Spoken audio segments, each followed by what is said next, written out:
Hello, welcome back to Everyday Anarchism. I'm your host, Graham Culbertson. I'm super excited today. This is my first filmmaker interview. I have Cyril Schäublin, who is the director of the new film called Unrest, or Unruhe. Do I have that pronunciation right? Yeah, that's right. That's right. Close enough. Unruhe, which is a film about the anarchist moment in the Jura Mountains when Swiss watchmakers were organizing, were really creating what we think of as anarchism today. Bakunin had been in Switzerland earlier, and then later Kropotkin came as a young man. It's where Kropotkin became an anarchist in Switzerland, and he was incredibly inspired. The film opens with this quote that these Swiss watchmakers were his inspiration to understanding anarchism. And my guest today has made this film about this moment when Kropotkin is in the Swiss canton of Jura and coming to his awareness, although the movie is much more I would say, this moment in time rather than the following of Kropotkin's journey. So I guess now I've made an artistic claim about the film. So does that sound right to you, Cyril? That sounds right. That sounds right. Yes. Yes. So I'll just begin by saying I really appreciated this film. I can't believe, frankly, how striking it was. I must say I had not seen your previous film.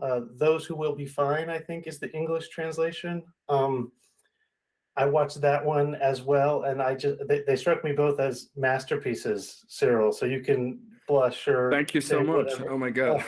No, they Yeah. were Blush, they right. but no, your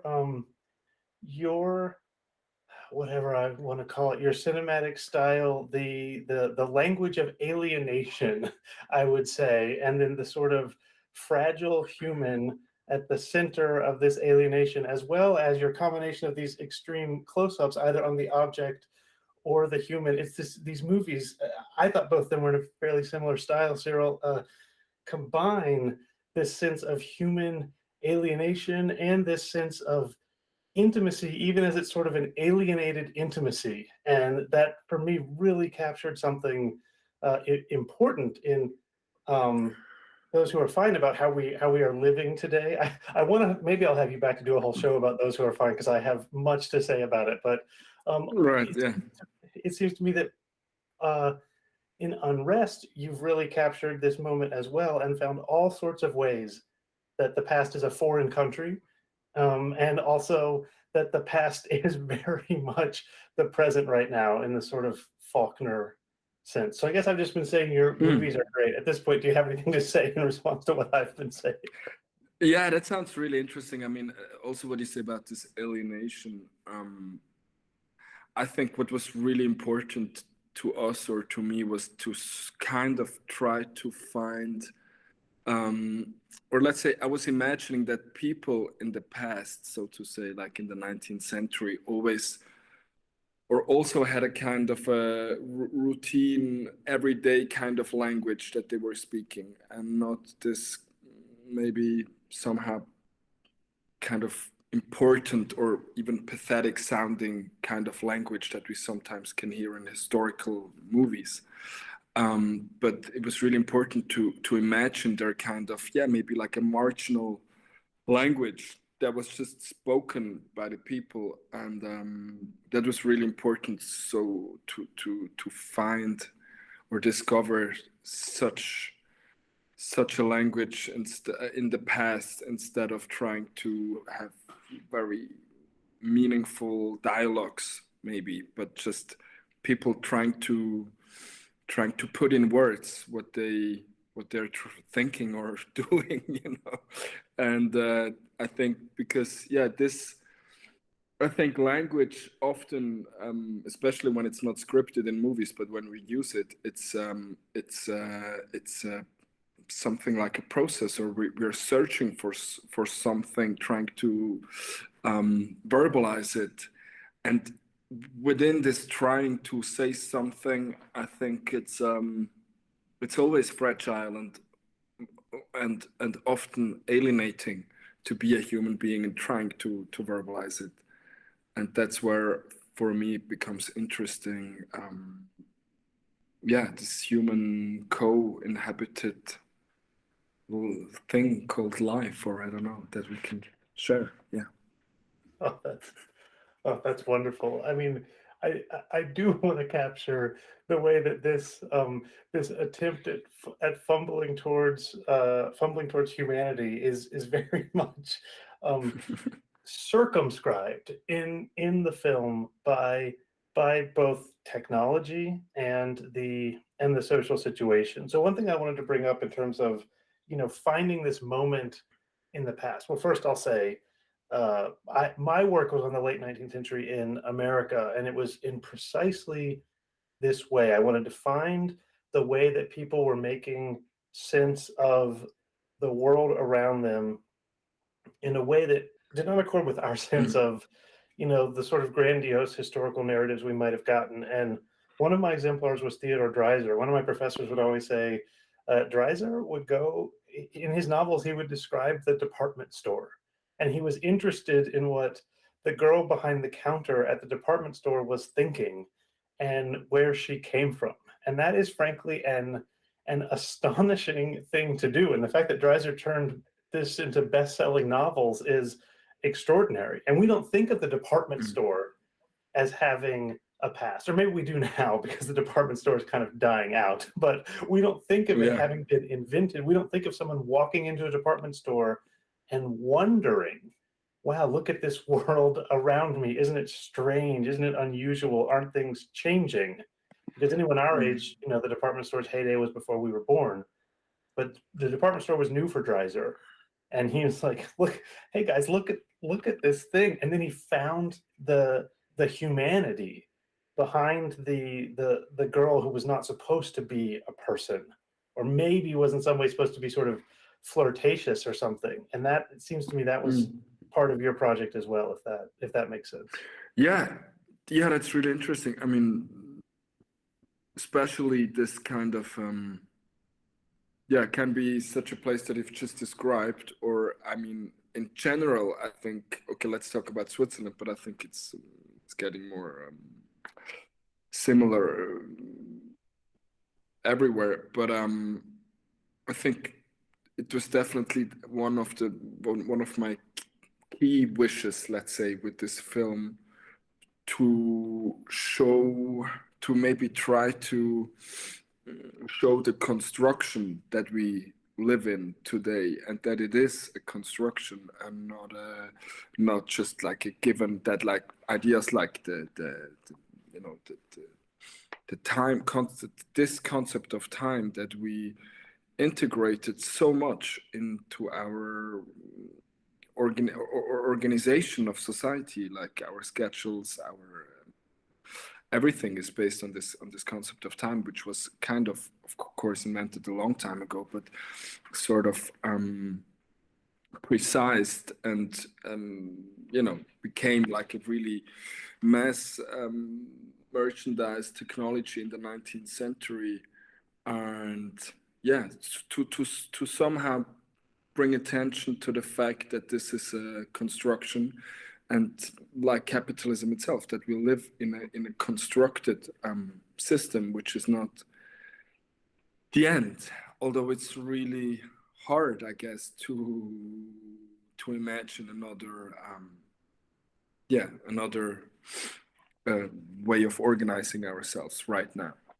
But yeah, I think it's a start when you realize again how constructed everything is that we do and that we use together, and mm, yeah, that's a start.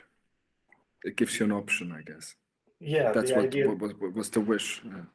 Absolutely. The idea that it is constructed. So again, I'm caught with this, for me, with this doubleness. This, I've been saying the past isn't dead, it isn't even past, and also the past is a foreign country. Because Mm, one of the things that's I think will be shocking to people who don't know this era as well is that all the different times that are operating. Something I haven't covered yet, and Lewis Mumford, who's a sort of anarchist adjacent American writer, has written about this extensively with time. But once upon a time, so there's this sense in, especially in people like Kropotkin, that the village of the past is the correct unit, and everything we've gotten since then is bad. It's a combination of, you know, feudalism and capitalism and everything. And when we started having trains in the 19th century and trains could go fast, Cyril, I'm sure the story is familiar to you, but I don't know if it'll be familiar to all the listeners.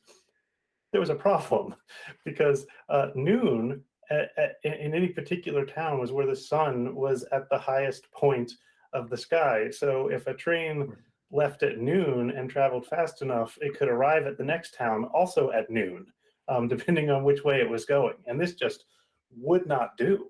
So the solution is, and this is the world we live in now, listeners, is to set a time that is the true time, the one true time to rule them all. And we're still having some disputes about this in terms of daylight savings time and everything. But at some point, someone just notified you that it was now, when the sun was at the top of the sky, it was now 12:37. And it wasn't the government that did this. The government came along later, but it was the railroads. It was the capitalists who just decided, here's what time it is now. And in this film, and that was go ahead. Please go on. Sorry. Yeah. Well, I was just saying, no, that was film, also this is the moment when some of that is happening.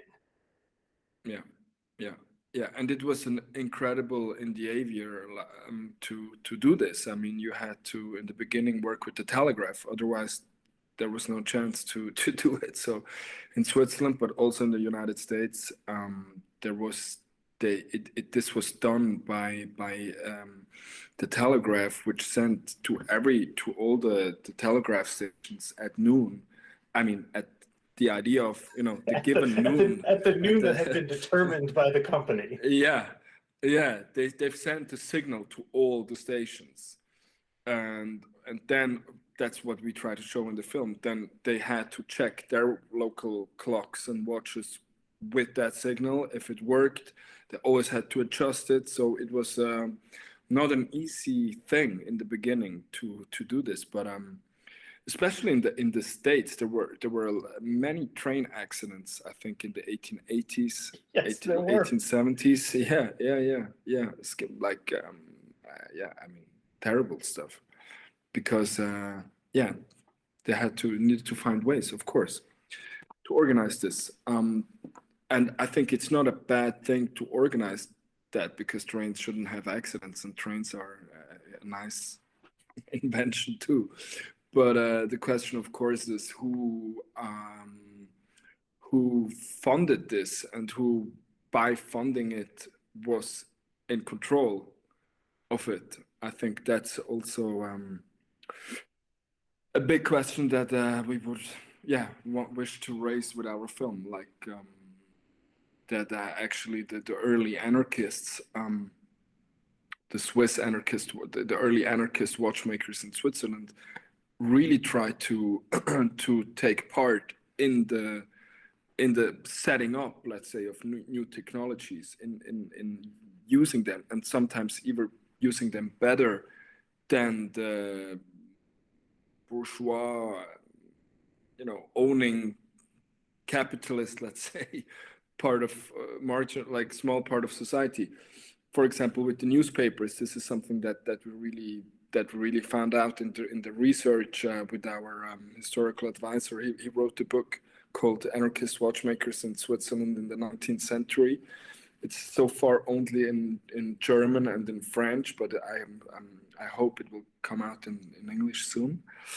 And yeah, he really found out that the anarchist newspapers in 1870 Switzerland were much more, their international correspondency network was quicker, more established than the civil bourgeois presses correspondency network, because they were already trying to create an international or be part of the international anarchist movement. So they were communicating with sections in Spain, in the US, in South America, incredibly early. So yeah, so let's say that the telegraph, or like press related technology, they really found their ways to participate faster and better than the owning capitalists, but of course, all the other,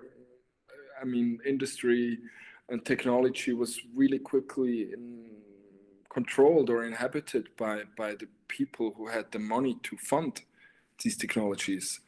And I think this, of course, also should create the question about our present, how we deal new technologies right now, because it is also, I would say, very similar to the 1870s. How do you say a word like important moment in time, because we have really new technologies coming up, which will define a lot about our, in the end, organizing how we organize ourselves together. And the question is now, as it is in the 1870s, who is funding this and then in charge of it, or in control of it, and what ways do we have to also be part of it? There's someone, it might be Mark Twain. There's someone who has the joke, history doesn't repeat itself, but it rhymes. I don't remember who says this, but it does seem like we're in a rhyming moment That's amazing. Oh, I love it. Yeah. I'll find who actually. I'll find it's maybe it's just going to be some quote on the internet that gets attributed to Mark Twain. But I think that makes complete sense. I mean, it does seem to me. I mean, I've been working on the late 19th century for decades, because I do think we're in a similar pivot point, a similar moment, a rhyme, and there's a very easy Whiggish progressive narrative. Dreiser even uses it to a certain extent, which is like, the capitalists take over, they knit everything together, they take complete control, but they also build lots of really nice stuff like trains and the telegraph. And then the progressive age comes along and we seize it for ourselves. And man, if that's going to rhyme, some of the seizing needs to start happening right now. And I'm not seeing that right now. I'm not seeing the people grabbing the world that the capitalists have knit together. And I guess if you're a true like Marxist or Hegelian thesis antithesis person, you're just saying wait a little bit, and then it will come. But I'm still waiting. I'm still waiting for the moment where we see some of this power back. The other thing that I wanted to touch on in terms of, you're absolutely right.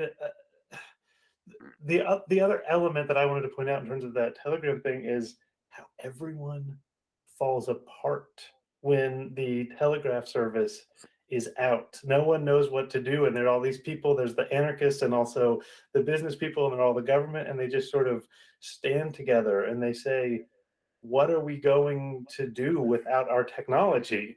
And every time, there was that famous, I guess maybe 15 years ago, there was a BlackBerry outage. And this was back when all of the Wall Street executives were using BlackBerries, and just like the world shut down briefly. I had a meltdown. I listened to music while I write, and my Spotify was down a couple of weeks ago, and I couldn't write a script because I didn't have music to listen to, which is something that we think of in 2022. Oh, if the internet goes down, we can't do our work. But in 1877, also, when the late 19th century internet went down, people didn't know what time it was.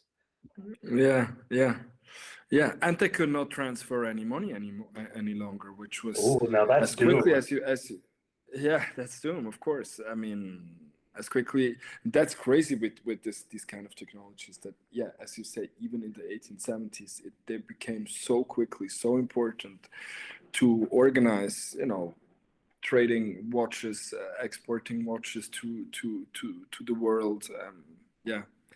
You needed to.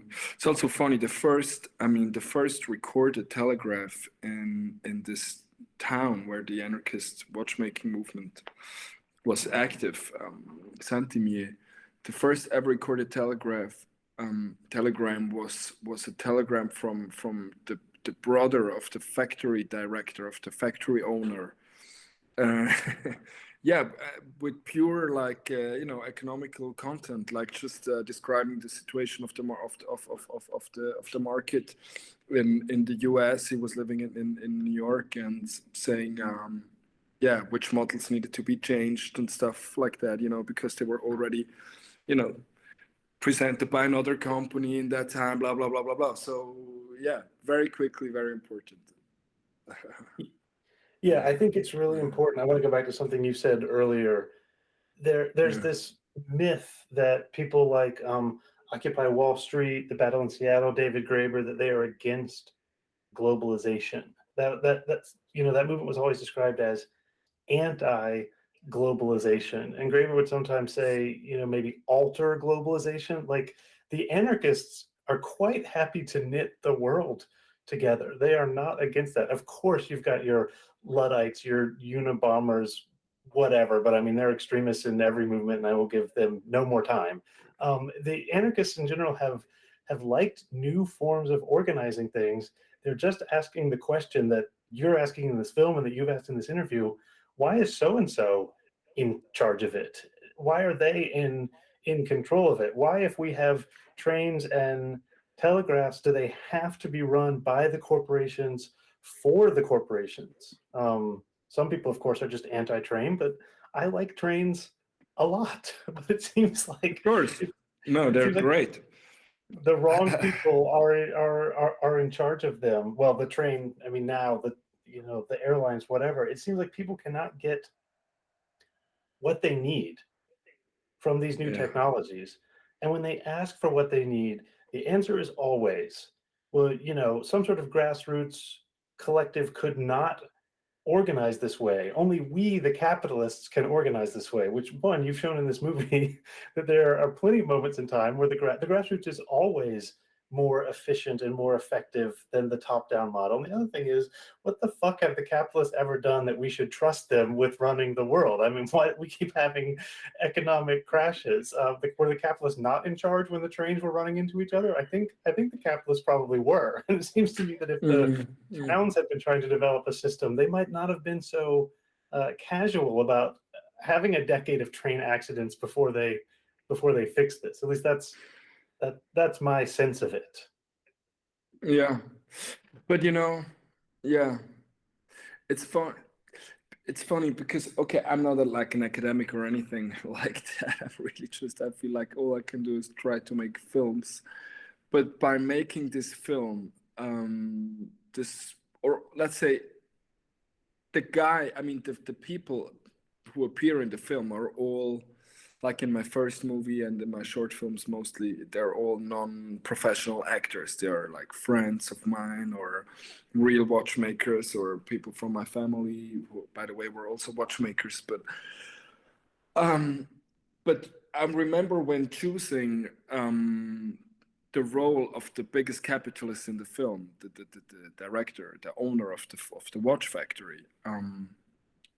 Well, first I spoke to my grand uncle and grand aunts who were still alive, who were working actually in a watch factory as precision mechanics, as like working class people, and I asked them about the guy, like the boss of it all, the director of the company, and they were telling me, yeah, he was such a nice person. He took care of everybody. I mean, and he had big responsibility. Imagine, stuff like that.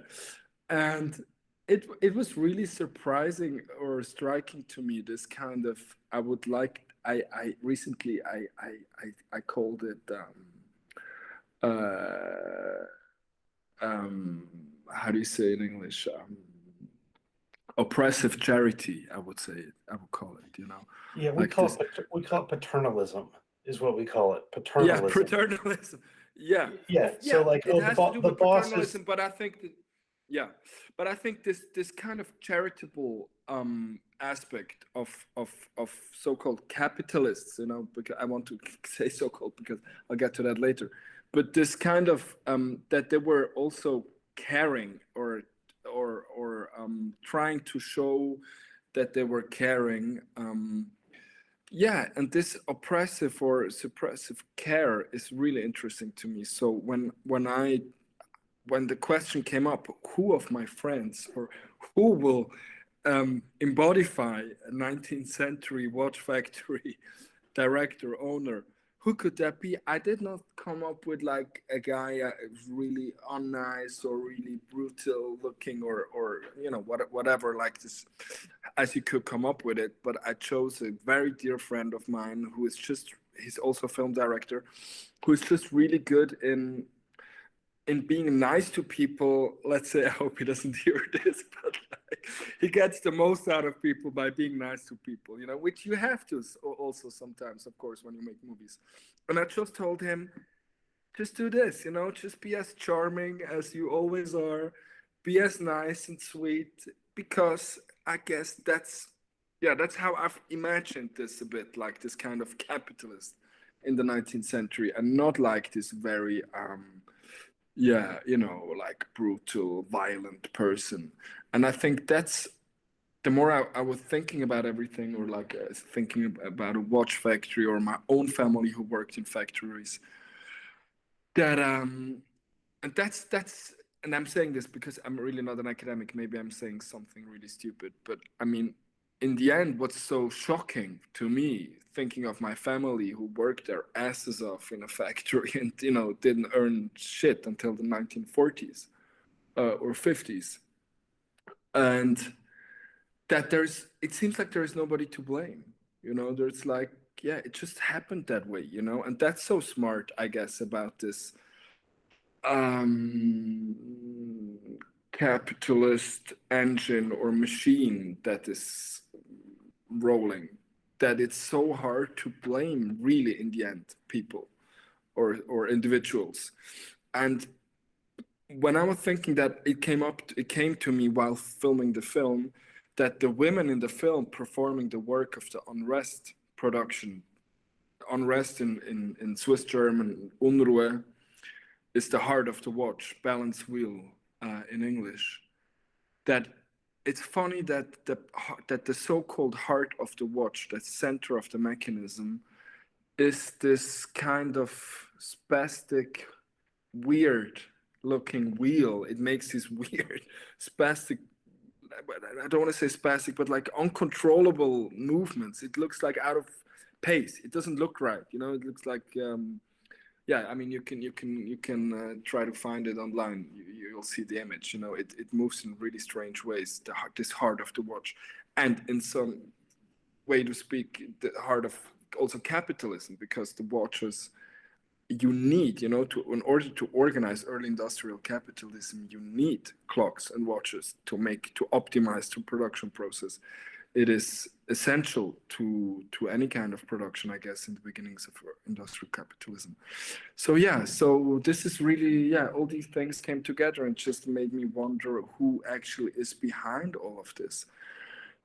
And the fact that it's not easy to answer that was important for me to making this film, to kind of have this, yeah, I don't want to call it alienation only, but like kind of an eerie in betweenness between the people trying to handle all of this in the 1870s, trying to handle new situations, new technologies, this sudden organization of labor and time when you have to work, that it's, blah blah blah. How do you do this? How do you do it together as human bodies and beings? And what, yeah, and then what? This is it. And then what? Then what are we doing? What are we doing here? And what else could, what other things could we be doing? Yeah. There's so much there that you said that I would like to respond to. I guess the first thing I need to say is weigh in as the academic and just say you're absolutely right about the paternalism, or whatever we want to call it. So as an academic who studied this era, although not in Europe, yeah, you've got it completely right. The idea was the benevolent father, and you did. I told my wife after the film ended that maybe my favorite part was this portrayal of this kind, gentle, loving family man, pillar of the community. And I mean, he fired people for being anarchists, and he sent his inspectors to, watch the people and, record mm, them and put them on an improvement mm, plan and dock their wages. mm, But mm, his mm, business was bad. That had nothing to do with mm, him. He just had, mm, his orders were mm, declining. So, it doesn't mm, seem like he's mm, going to take on any suffering except mm, the true suffering of the mm, heart, that we know he didn't want to fire these workers.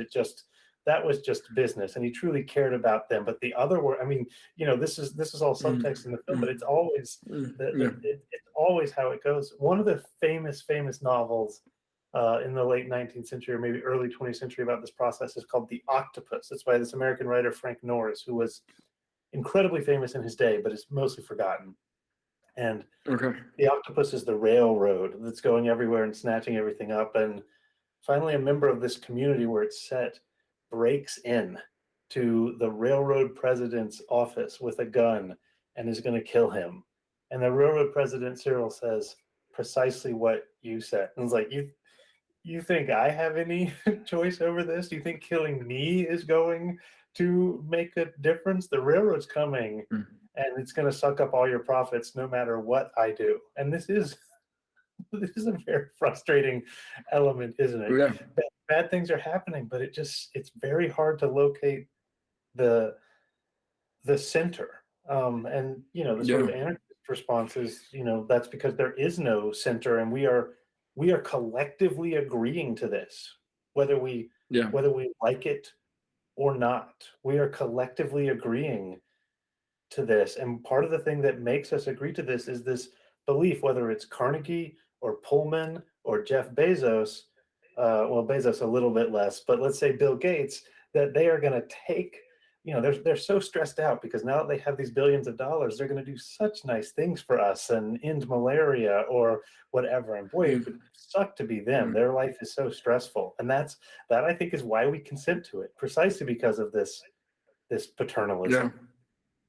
I Yeah. don't think Yeah. that's Yeah. changed much.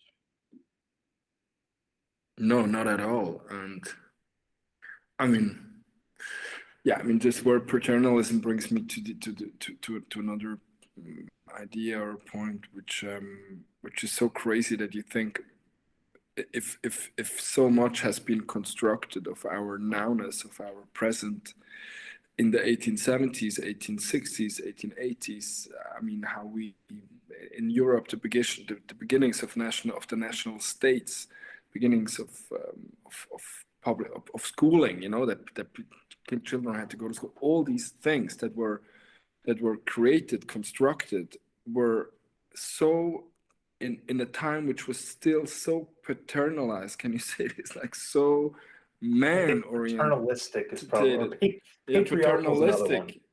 Yeah, patriarchal, paternalistic, and yeah, how it's crazy how we reproduce these patterns until today, as you say, with of course Jeff Bezos, blah blah blah, and all these people, but also in many other fields. And this was also important to me to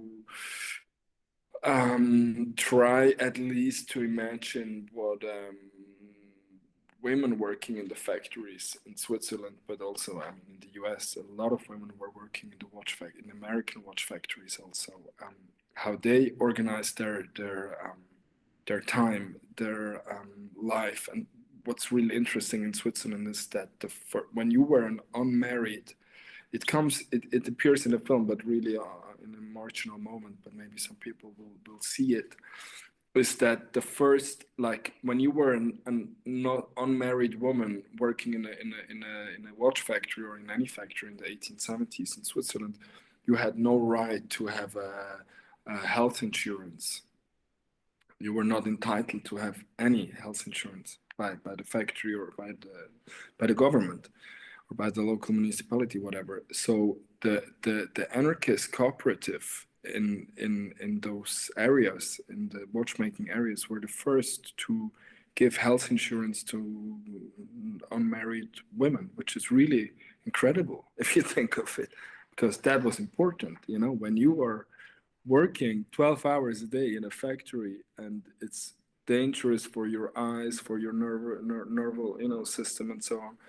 You need you need some kind of insurance. So yeah, those are little things in history, but I think it's interesting. Yeah, what happened? Yeah, Those I think I'm not gonna pick up the gender angle at this moment because I could speak about it for hours, but yeah. you're you're absolutely right. And it is, I guess the one thing Mm. I said I wasn't gonna do it, now I'm gonna talk about it a little bit. It is very interesting when you get this collision of this paternalistic view of women, and then women and as wage workers or even something resembling wage slaves, and it does not, it does not work. And the, of course, some of the left-wing women who were, you know, wealthy and educated, and all of the working women from that period that we hear from say this, like, you are treating me like I am supposed to be this person who is not involved in the public sphere, and I'm just supposed to sit somewhere and be pampered. And yet you are Mm. not providing me any resources. So the women are in a double bind. The women workers are in a double bind. They are treated as badly as the men, but then the men have a certain amount of privileges and protections and of ways of making it in the world. And then the women are not given those either. And that is, Mm. it's hard to even grasp, I think, from our perspective. Like the statement, I'm familiar with things like this, but the statement that unmarried women, you know, would not be insured, it does not make sense Mm. unless you understand the way that these women were caught between capitalism and a sort of, you know, domestic sphere image of woman, and they were allowed to inhabit neither space fully. They get sort of the worst of both of those things. Yeah, And yeah, I think you yeah. captured that really well in the movie. I Mm. mean, speaking And as in a, that sense, it's terrible that the factory director is dismissing, the part of like the women who participate in the anarchist cooperative, which is what happened. That's like incredible. It's a crime. yeah, oh, of course, it's a crime. I mean, capitalism is, Mm. I sometimes call it legal plunder. It's a Yeah. crime, you know, it's robbery, and yet it's all above board. Mm. But before we go, because our time is drawing to a close, I want to go all the way back to where I started and talk about cinematography. I mean, I have some thoughts about the editing, but really, I just want to talk to you about, you know, so many of your shots are, I mean, I might call them extreme wide shots, and then so many of them are extreme close-ups, especially on the machinery. So we get these moments where a bit of machinery, the unruh, maybe a drill bit are filling the screen, and then we get these moments where maybe Kropotkin and Josephine, I don't remember the name of the main, Yeah. Yeah. Yeah. Kropotkin and Josephine are having a conversation, and the dialogue is following them, but it looks like a Bruegel painting, like where there's, you know, all sorts of people doing all sorts of things in the village, and you can finally, just like in the Bruegel, where you can zoom in and find this one interesting thing that you're interested in. Kropotkin and Josephine are over there in some corner of this Bruegel-like composition speaking, but you're getting their dialogue. And so I just, I thought that was delightful. I enjoyed it, but I wanted to hear what you thought about that choice, and maybe are other people liking it, because there's a possibility that your film is alienating, right? I mean, you can't not be aware of that. Yeah, sure. Wow, there's many things to say about it. Um, I guess in the first place, to come up with these kind of choices of how we as a collective making this film, but also me myself, of course, would choose such angles, or really wide angles, really close up, maybe unusual images. That goes back some time, that I just try to find ways of filming or establish a method that would feel good to me, that I could, my sort of, yeah, maybe my experience in the world, bring how I could bring it to a film. So I slowly came up with this kind of those kind of images. And but I was aware of that, especially in a so-called, like in this historical context, that it could maybe look a bit strange to people, or yeah. But it's, I mean, it's really important to me, and not only like in this Brechtian way to, but also in our own kind of ways to not try to seduce the spectators, the people watching a film, but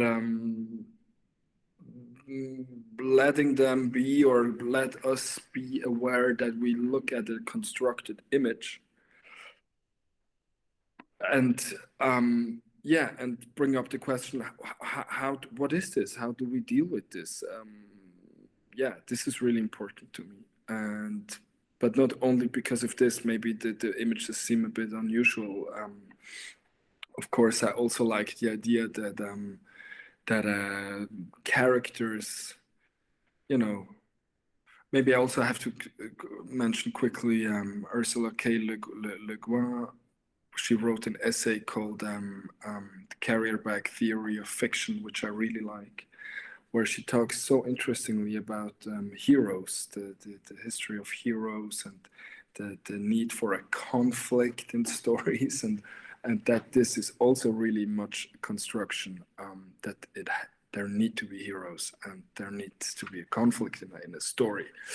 But she asks, could there be also just tricks rather than conflicts, you know, and what are actually heroes? So it's really important to me to not really have so protagonists or heroes in that kind of sense, but show that you said it before, that there are no centers really, you know, that we live in an incredible beautiful mess of connecting dots, yeah, together creating an idea of a world. And so when they meet for the first time, those two characters, Piotr and Josephine, that they are not just like the spotlight is on them and everything else disappears, but much more just a city continuing, a small watchmaking town city continuing to do what it's doing and producing, and people walking around, and they are also just walking around and doing what they're doing, and they meet and then they go on, and that's it. I mean, yeah, to sort of maybe decentralize the focus a bit on what is, yeah, called a cinematic space, but sort of, yeah, spread it maybe. Yeah, no, that sounds great. I mean, I think that accords with the fact that you've got the man Kropotkin, who is the center of the anarchist movement, at least as us academics tell the story, and he's not central. I mean, he's central to this film in a certain way, he and Josephine, but it's not. This is not a story of a hero.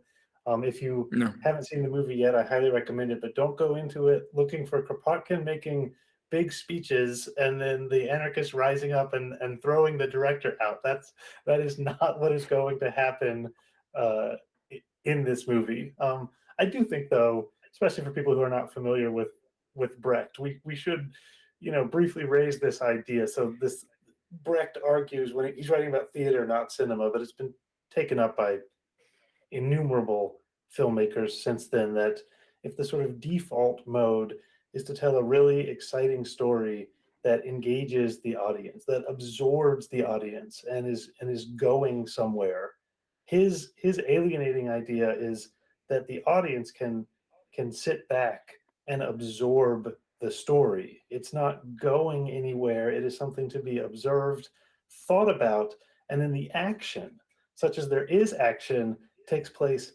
not on the screen, but first in the spectator's mind and then in the spectator's life. They walk out of the theater, and then when they pull out their cell phone and someone says, "Oh, we're all obsessed with our devices and we're all interconnected now," the spectator thinks, well, yes, but those devices were being made in the 19th century also in Switzerland. That's the kind of thing you're supposed to get in this Brecht mode, as opposed to thinking, yes, the good guys won. This is not a movie where anyone wins or loses, although the women who get fired are certainly losers. But we don't see a conclusion to this narrative. It doesn't have a happy or a sad ending. It doesn't have a plot, which again, Brecht is against plot in that sense. And in that respect, Yeah. I can't imagine how people whose only intake of films is, the traditional movies is going to respond to that. But I imagine not many of those people will be watching this movie. And I found it just enchanting, Cyril, just enchanting. Thank you so much.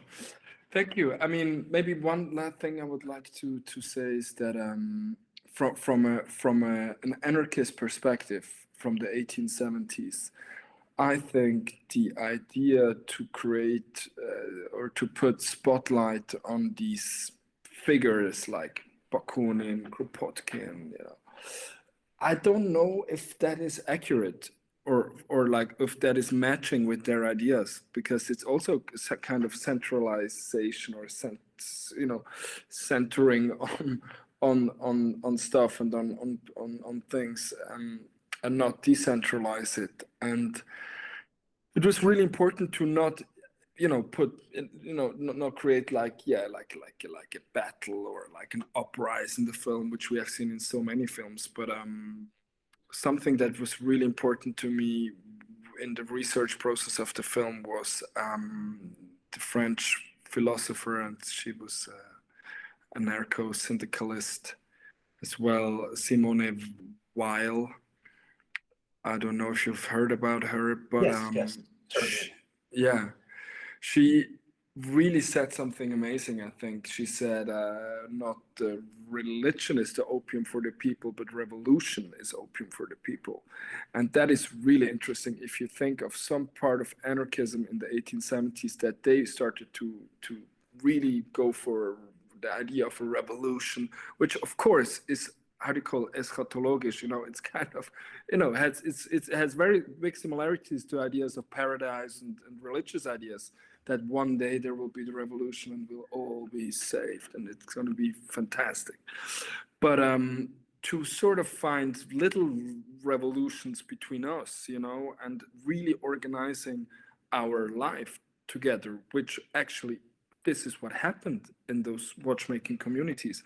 They found ways how to, as we said before, create, a cooperative and health insurance for unmarried, working women. And that's one of many things that they were coming up with. Or how to organize, they created tombolas and and then, transferred part of the capital, which was, created in this town, to strike movements in the US or in Belgium by the time, or in Barcelona in Spain. Yeah, so I think the film tells not the common not the common revolutionary tales, but the marginal, but even more important,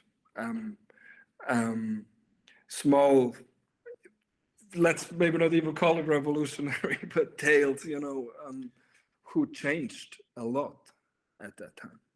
Yeah, I think that's absolutely right. I do think you've achieved that in the film. I do think you're right. Kropotkin would not want to be centered in the way that he did, certainly. And then there's a French Russian anarchist writer who joined the Bolsheviks and then became a Trotskyist. His name is Victor Serge. I'm not actually sure how to pronounce it, if it's Serge or Sergei.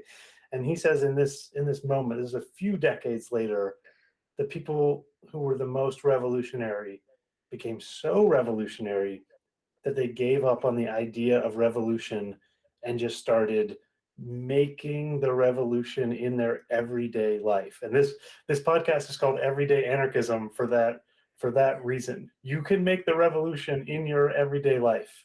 Make it in your town, make it in your factory, make it in your family. And then the big revolution comes, and it is many little revolutions. And what is more anarchic than that? Yeah. That's it. Thank you, Cyril. Such Thank you a so pleasure. much. I will do whatever I can to get the word Thank you, out about Graham. this film. Thank you, man.